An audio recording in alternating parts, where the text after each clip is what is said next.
तो दोस्तों स्वागत है आप सभी का दोबारा से हमारे चैनल क्लासेस में। यहाँ पे हम इकोनॉमिक्स क्लास 9 की एनसीईआरटी स्टार्ट की थी हमने और हमारा फर्स्ट चैप्टर चल रहा था the story of village Palanpur. यहाँ पे पालनपुर के बारे में बातचीत हो रही थी और अब तक हमने काफ़ी टॉपिक इसमें कवर कर चुके हैं। रिमेनिंग टॉपिक की तरफ बढ़ेंगे और ओवरव्यूज़, इसके इंट्रोडक्शन, ये सब कुछ हमने क्लियर कर दिया था। ऑर्गेनाइजेशन ऑफ प्रोडक्शन में क्या क्या ऑर्गेनाइजेशन में लगता है वो सब, कैपिटल, फार्मिंग, ये सब कुछ आपका क्लियर हो चुका था पिछली वीडियोस में।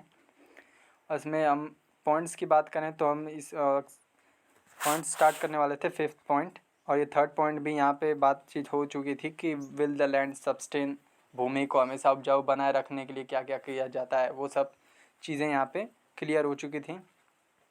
अब यहाँ पे एग्रीकल्चर सेक्टर में कैसे कैसे लैंड डिस्ट्रीब्यूट है फार्मर्स के बीच में, विलेज में कैसे कैसे देखने को इंडिया में मिल जाते हैं, वो चीज़ें भी यहाँ पे देखी गई थी। आगे बढ़ते हैं और यहाँ पे डिस्ट्रीब्यूशन भी कंप्लीट होने के बाद यहाँ पे आपको ये एक्टिविटी दिया गया था कि इस पिक्चर को अरेंजमेंट करना था। तो ये चीज़ें पिक्चर्स को भी समझाया गया था कि मॉडर्न फार्मिंग में और जो एंशिएंट फार्मिंग जो है उसमें क्या क्या डिफरेंसेस है, वो चीज़ यहाँ पे पिक्चर्स आपको समझाया गया था। और ये 5th पॉइंट स्टार्ट करते हैं और ये 5th पॉइंट से हमारा आज का सेशन स्टार्ट होता है। तो चलिए शुरू करते हैं। 5th पॉइंट देखते हैं कि लिखा हुआ है the who will provide the labour. अब एग्रीकल्चर, इससे पहले की वीडियोस में लास्ट टॉपिक में जो बातचीत हुई थी कि एग्रीकल्चर के लिए काफ़ी चीज़ों की ज़रूरत पड़ती है, जैसे आपका ट्रैक्टर हो गया, हल, कुदार, फावड़ा, लेबर्स, बीज हो गए, फर्टिलाइज़र हो गया, केमिकल्स हो गया, इन सब का यूज़ करना पड़ता है प्रोडक्शन के लिए। तो इन सब को करने के लिए एक लेबर्स की ज़रूरत पड़ती है। तो वो लेबर कहाँ से आते हैं, वो कौन प्रोवाइड करवाता है लेबर, तो उस चीज़ पे ये 5वां टॉपिक जो है वो कवर होगा। तो चलिए शुरू करते हैं। आफ्टर द लैंड, अब ज़मीन के बाद की बात करें तो labour is the necessary factor for production.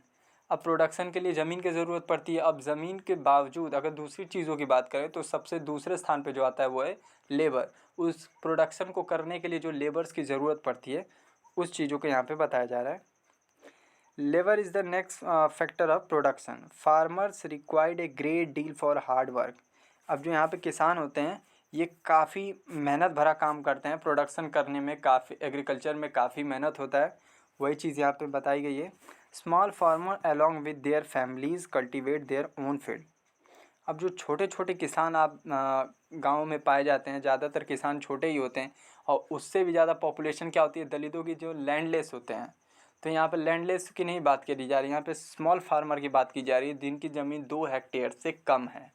Palanpur के विलेज के बारे में यहाँ पे बात की जा रही है, ठीक है। तो ये कह रहा है कि जो स्मॉल फार्मर हैं वो खुद अपनी खेती में क्या करते हैं, लेबर की तरह काम करते हैं। उसके बाद आगे देखिए, thus they provide the labor required for the farming themselves. Medium and large farmer hire labor to work on their field. अब स्मॉल फार्मर की बात हो गई। अब लैंडलेस के पास तो ज़मीन ही नहीं है तो वो प्रोडक्शन कहाँ से करेगा, तो वो चीज़, वहाँ 2 चीज़ क्लियर हो गई। और तीसरा जो डिविडेशन था वो था हमारा मीडियम चाहे या फिर लार्ज फार्मर कह सकते हैं आप। तो मीडियल और जो लार्ज फार्मर जो बड़े बड़े किसान होते हैं वो, एक तो क्या होता है कि एक बड़ी सी ज़मीन पे वो प्रोडक्शन कर रहे हैं, उसको करने के लिए वो अकेले अपने फैमिली के साथ तो उस पर प्रोडक्शन कर नहीं सकते। और दूसरी चीज़ ये पड़ती है, अगर किसी के पास पैसा है तो वो एग्रीकल्चर में लेबर की तरह काम नहीं करेगा, कोई भी नहीं करेगा। तो वही चीज़ यहाँ पे भी होती है। तो बड़े बड़े जो किसान होते हैं वो क्या करते हैं कि छोटे किसान जो हो गए, जो लैंडलेस किसान हैं गांव के अंदर, उनको वो हायर करते हैं एज ए लेबर की तरह कि कुछ पैसे ले लो और हमारे खेत में काम करो। तो वो चीज़ क्या करते हैं कि बड़े बड़े किसान छोटे छोटे लोगों को, छोटे छोटे किसानों को, लैंडलेस लेबरों को उठाते हैं और उनको कुछ दिनों के लिए या फिर साल भर के लिए काम देते हैं कि आप ये काम कर सकते हैं, और बहुत कम पैसा उनको दिया जाता है। तो उसके बाद यहाँ पर लेटेस्ट डिस्कस, यहाँ पे डिस्कस करने के लिए आपसे कहा जा रहा है, identify the work beginning done on the field in the picture 1.6। अब 1.6 पिक्चर में आपको आइडेंटिफाई करना है कार्य जो हो रहे हैं और साथ में उनको अरेंज करना है प्रॉपर सेक्वेंस में, एक सेक्वेंस में उनको लगाना है। तो 1.6 फिगर आपके पास ये है और इसमें आपको सेक्वेंस में लगाना है, ठीक। जैसे आपको इसमें दो एग्रीकल्चर टाइप्स देख रहे होंगे मेथड। एक आपका पुराना वाला एंशियंट हो जाएगा और दूसरा आपका मेथड क्या है, मॉडल फार्मिंग है। तो मॉडल फार्मिंग के जो ट्रैक्टर हो गए, ये फर्टिलाइज़र जो छीटा जा रहा है, पेस्टिसाइड्स जो केमिकल्स का छिड़काव किया जा रहा है, इनको आपको मॉडल एग्रीकल्चर की तरफ रखना है। और बाकी जो जो ये हल चल रहा है और जो बैल आपको दिख रहे हैं, ये किसान हाथ से छीट रहा है, तो ये सब चीज़ें क्या हो जाएंगी आपकी पुराने एग्रीकल्चर के मेथड में आप डाल देंगे, ठीक। तो ये आपको अलग अलग करने के लिए कहा जा रहा है डिस्कशन में, ठीक है। आगे देखते हैं।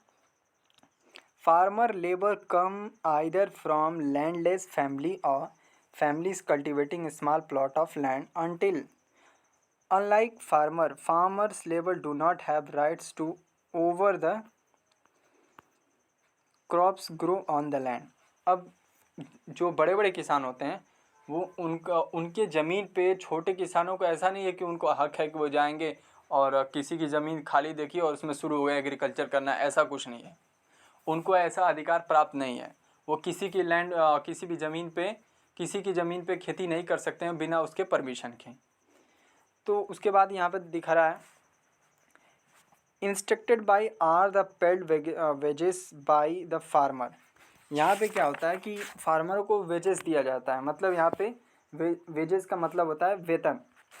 फार्मर को जो छोटे छोटे किसान हैं, जो लैंडलेस एग्रीकल्चर लेबर्स हैं, उनको क्या करते हैं बड़े किसान अपने ज़मीन पे हायर किए हैं लेबर की तरह कि आप हमारी ज़मीन पे काम कीजिए, हम आपको कुछ वेजेस देंगे, आपको वेतन देंगे। और उन वेतनों के बारे में यहाँ पे बातचीत होगी, ठीक। पेड वेतन for the farmer who they work. अब जो कार्य करेंगे उनके हिसाब से उनको वेतन मिलता है। Wages can be in cash और काइंड्स ऑफ क्रॉप्स। अब वेजेस क्या है, वेतन क्या है। अब ज़रूरी नहीं कि क्रॉप्स क्या बोलते हैं उसको कैश की तरह ही देंगे। मतलब आप छोटे किसानों ने बड़े किसानों की खेती की तो ये ज़रूरी नहीं कि वो कैश ही देंगे, वो अनाज भी दे सकते हैं जो अनाज उगाया जा रहा है, ठीक। तो ये दो तरह से एग्जाम्पल की तरह समझ सकते हैं आप, या तो वो क्रॉप्स दे देंगे जो ग्रेन्स जो अनाज उगा है, या फिर उसमें से कुछ पैसे वो निकाल कर दे देंगे। तो दोनों में से कोई चीज़ वो दे सकते हैं, इनको भी हम वेजेस में ही गिनेंगे, ठीक है। ये भी वेतन में ही आएगा। Sometime labour get meals along. और कभी कभी आपको ये भी देखने या सुनने को मिलेगा कि कभी कभी तो वेतन के साथ साथ लोग वहाँ के जो लैंडलेस एग्रीकल्चर लेबर होंगे, जो लेबर्स होंगे, उनको मील भी दिया जाता है, मतलब खाना भी दिया जाता है, 1 टाइम या 2 टाइम का खाना दिया जाता है। और ये चीज़ें काफ़ी बड़ी बड़ी जो एग्रीकल्चर सेक्टर होता है उसमें देखने को मिलता है। उसके बाद आगे देखते हैं। Wages vary widely from the region to region. अब जो वेजेस जो वेतन है वो ये नहीं है कि वो फिक्स है। अब लेबरों का जो वेतन है हर एग्रीकल्चर सेक्टर में फिक्स नहीं है, वो रीजन टू रीजन क्या होता है, डिफरेंट होता है, वेरी होता है। फ्रॉम क्रॉप्स टू क्रॉप, और ये क्रॉप्स टू क्रॉप भी वेरी होता है। मतलब कि जैसे एग्रीकल्चर आप देख लीजिए कि एक यहाँ पे बड़ी लैंड है, ठीक।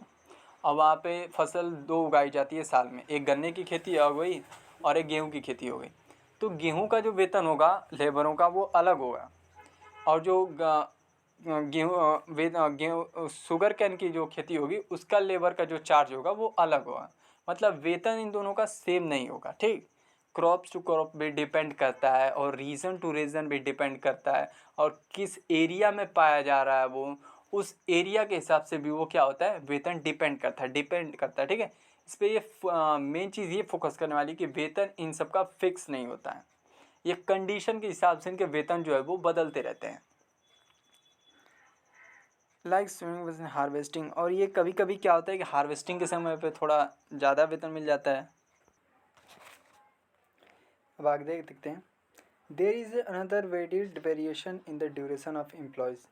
अब यही नहीं है कि वेतन में सिर्फ आपको देखने को वेरिएशन मिल जा रहा है, उनके करने काम काज के करने के तरीक़ों को वेरिएशन देखने को मिल रहा है, रीज़न टू रीज़न डिपेंड कर रहा है वेरिएशन।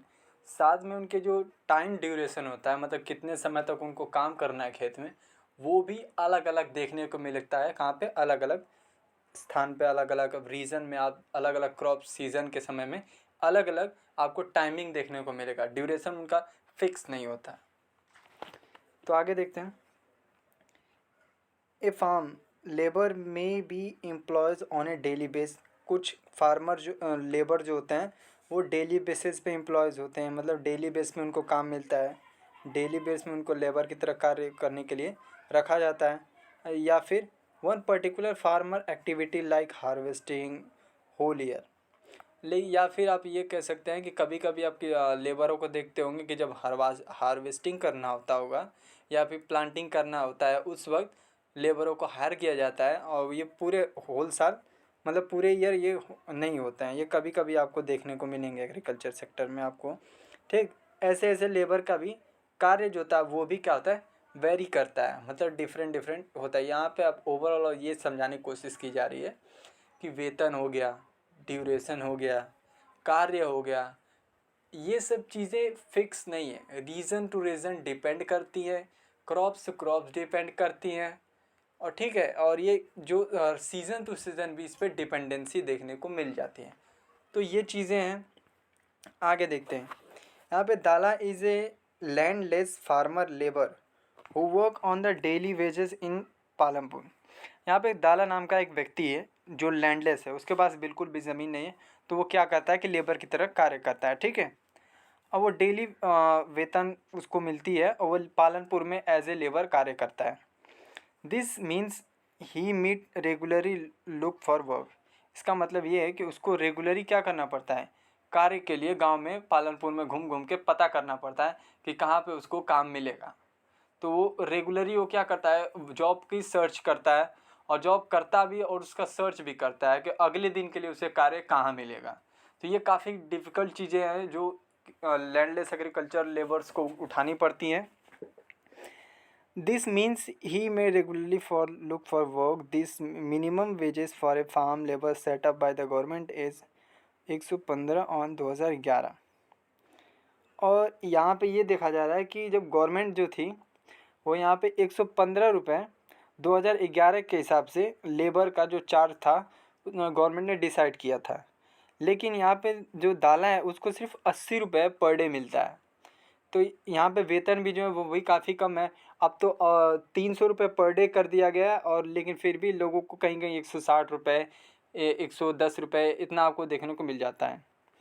तो ये जो वेतन भी फिक्स किया गवर्नमेंट ने वो भी इसको नहीं मिलता है, और कार्य भी फिक्स नहीं होता है इसके पास। तो नेक्स्ट पेज पे चलते हैं। Heavy competition for the work among the farmers labour in Palanpur. और इसका कारण क्या है, कंपटीशन। तो ये यहाँ पे ये बताया जा रहा है कि पालनपुर में कार्य करने के लिए, लेबर की तरह कार्य करने के लिए बहुत ज़्यादा कंपटीशन है, क्योंकि पालनपुर की जो फैमिलीज़ हैं उसमें सबसे ज़्यादा जो पॉपुलेशन है वो लैंडलेस एग्रीकल्चर लेबरों की है। तो लेबर ज़्यादा है और काम कम है, तो इसीलिए कंपटीशन ज़्यादा है। तो जो क्या होता है इसकी वजह से कि जो कम वेतन वाले भी तैयार हो जाते हैं लेबर, उनको हायर कर लिया जाता है लेबरिंग के लिए, और बाकी लोगों को छोड़ दिया जाता है। तो इससे काफ़ी ज़्यादा फ़ायदा होता है, ज़्यादा लेबर होते हैं तो ज़्यादा फ़ायदा होता है। जो लार्ज फार्मर है उनको काफ़ी फ़ायदा इसमें देखने को मिलता है। Dala complains about his situation to Ramakali who is another labour. अब दाला जो है वो कंप्लेन करता है अपने दोस्त से जिसका नाम रामाकाली है, और वो भी क्या है, इस गांव में लेबर की तरह ही कार्य करता है। Both Dala and Ramakali are among the poorest people in the village. और दाला और रामाकाली दोनों को क्या है, पुअरेस्ट पर्सन है अपने गांव के। ठीक है, आगे देखते हैं। यहाँ पे एक छोटा सा डिस्कशन आपको करने को कह रहा है। Why are the farmers labour like दाला एंड रमिकिस पुअर। तो आपसे ये पूछ रहा है कि दाला और रामाकाली क्यों गरीब होते हैं ऐसे लेबर, उसके ऊपर आपको डिस्कशन करना है। और दूसरा एग्जांपल दिया है गोसाईपुर और Majauli are the two village in north Bihar में, ये दो गांव हैं। ठीक है, out of the total 850 household in the two village. और इन दोनों गाँवों के मिला के बात की जाए तो 850 गाँव यहाँ पे आपको घर देखने को मिल जाएंगे इन दो गाँव में से। There are the more than 250 means who are the employed in the rural Punjab and Haryana and Delhi, Mumbai, Surat, Hyderabad और नागपुर। तो ये जो सिटीज़ मैंने नाम लिए हैं, इन सिटीज़ में जो 250 फैमिली है, 850 में से 250 फैमिलीज़ के मेंस जो आदमी है वो क्या है, रूरल एरिया में, इन बड़े बड़े शहरों की रूरल एरिया में एग्रीकल्चर सेक्टर में एज ए लेबर की तरह कार्य करते हैं। ठीक है, इन दो सिर्फ गांव में से सिर्फ 250 जो मैन पॉपुलेशन है वो 850 में से 250 लैंडलेस एग्रीकल्चर की तरह कार्य करते हैं जाके कहाँ पे, बड़े बड़े शहरों के रूरल एरिया में। आगे देखिए, सच माइग्रेशन इज़, यहाँ पे माइग्रेशन की बात की जाए तो माइग्रेशन का मतलब ये है कि एक स्थान से दूसरे स्थान जाना, ठीक है। Such migration is common in most village across India. और ये माइग्रेशन जो search for job, better job के लिए, बेटर अपॉर्चुनिटी के लिए लोग एक दूसरे जगह पर ट्रैवल करते हैं, तो ये ट्रैवल लेस आपको इंडिया में हर जगह लगभग देखने को मिल जाएगा। वाई डू पीपुल माइग्रेट, अब ये आपसे क्वेश्चन पूछ रहा है कि आखिर लोग एक दूसरे जगह जाते ही क्यों हैं, क्यों आदमी एक स्थान से दूसरे स्थान जाता है। कैन यू डिस्क्राइब, क्या आप इस चीज़ को बता सकते हैं, बेस ऑन माइग्रेशन, माइग्रेशन के बेस पे। The work that are the migrated of Gosaipur and Majuli may do at the place of the destination. तो ये डेस्टिनेशन और मंजिल अपनी पाने के लिए लोग क्या करते हैं, एक दूसरे जगह पे ट्रैवल करते हैं और जैसा उन्होंने डिसाइड किया होता है, मतलब जैसा वो सोचते हैं कि अगर उनको अच्छा जॉब्स मिल जाए, अच्छा वेजेस मिले, अच्छा वेतन मिले, तो उसके सर्च में लोग क्या करते हैं, एक दूसरे जगह पे माइग्रेट करते हैं। तो ये डिस्कशन ख़त्म होता है। उसके बाद आपका 6 पॉइंट आ जाता है, the capital needed in farming. अब फार्मिंग करने के लिए लेबर्स की ज़रूरत हो गई, ठीक, लैंड की ज़रूरत हो गई, ठीक, और उसके बाद सीड्स की ज़रूरत, वो भी हो गया, फर्टिलाइजर्स, केमिकल, पेस्टिसाइड्स, ये सब कुछ की चीज़ें क्लियर हो चुकी हैं इरिगेशन से। अब कैपिटल्स की क्या ज़रूरत है इसमें, वो कैपिटल्स नीड इन फार्मिंग के बारे में 6 पॉइंट में डिस्कशन होगा। और कैपिटल्स के बारे में पिछली वीडियोस में काफ़ी अच्छे से डिस्कशन हुआ था। जैसे आपकी एक टॉपिक थी, आपको याद होगा, ऑर्गेनाइजेशन ऑफ प्रोडक्शन, वहाँ पे आपका कैपिटल्स के ऊपर पूरे 1 पेज का लेक्चर था। कैपिटल्स में वो चीज़ें पाई जाती हैं, किसी भी प्रोडक्शन को करने में जो सहायक वस्तुएं होती हैं उन्हें हम कैपिटल्स कहते हैं। जैसे एग्रीकल्चर में मान लीजिए आपको गेहूँ उगाना है, तो एक बीज हो गया, ट्रैक्टर हो गया, फिर हार्वेस्टिंग की मशीन हो गई, पानी के लिए आपको ट्यूबवेल हो गया, पैसे हो गए उसको ख़रीदने के लिए, सब क्या है, कैपिटल्स हैं। तो इसके बारे में 6 पॉइंट में डिस्कशन होगा। तो आज के लिए वीडियो में बस इतना ही। अगर आपको वीडियो अच्छा लगा तो प्लीज़ इसे लाइक कीजिए, चैनल को सब्सक्राइब कीजिए। और अगले वीडियो के लिए मैं बता देता हूँ कि अगले वीडियो आपको नेट डेली 5 बजे शाम को आपको इकोनॉमिक्स की वीडियो मिल जाती हैं, और सुबह के वक्त आपको ज्योग्राफी के 5 बजे वीडियोज़ मिल जाएंगी। तब तक के लिए पढ़ते रहिए। धन्यवाद।